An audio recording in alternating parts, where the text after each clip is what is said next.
So for much of the past year, Andrew Cuomo, governor of New York, has been touted as a hero in the battle against COVID by the mainstream media and especially by himself. But that public image might be taking a little bit of a hit here, as the New York Attorney General Letitia James reported on Thursday that the Cuomo administration actually underreported significantly coronavirus deaths in nursing homes by thousands of deaths. Yeah, so Democratic strategist Roger Fisk and co-host of the Realignment podcast, Marshall Kossoff, they join us now to weigh in. Marshall, let me start with you. I mean, whenever we talk about Cuomo and more, I think we should always couch it in, look, Cuomo did not intentionally do this. However, there has not been enough scrutiny around his particular record here, especially given the fact that he got an Emmy Award. He wrote a book about this. The other day he said never get cocky with COVID, which I don't know, where that was during the entire book situation. So I think that that's kind of the take here whenever we try to highlight some of the other failure, because we should examine comprehensively the total unanimity of failure across COVID for this entire situation. Yeah, the key thing is that what people miss when they just focus on the number of deaths and say, how does he have an approval rating? Pretty consistently across the globe, no one has basically been punished for public opinion for the fact that this is super difficult.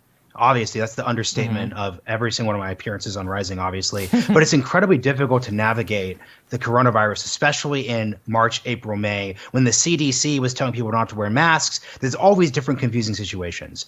What is under the control of any politician, though, is, do you do a book deal?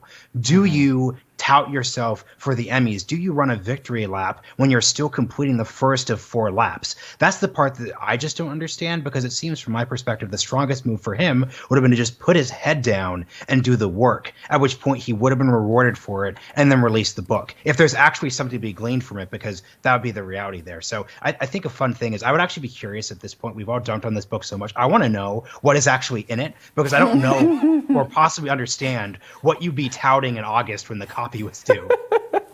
Marshall, we're going to let you read that book and get back to us about what's in it, okay? Some weekend homework for you.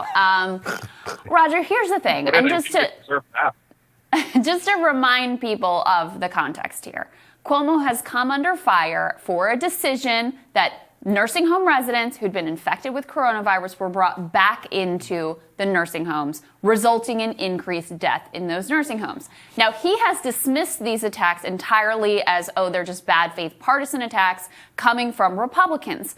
Well, this report, which is from the Democratic Attorney General, says that they have been cooking the books, that's the implication, to downplay the number of nursing home deaths to try to avoid this exact criticism.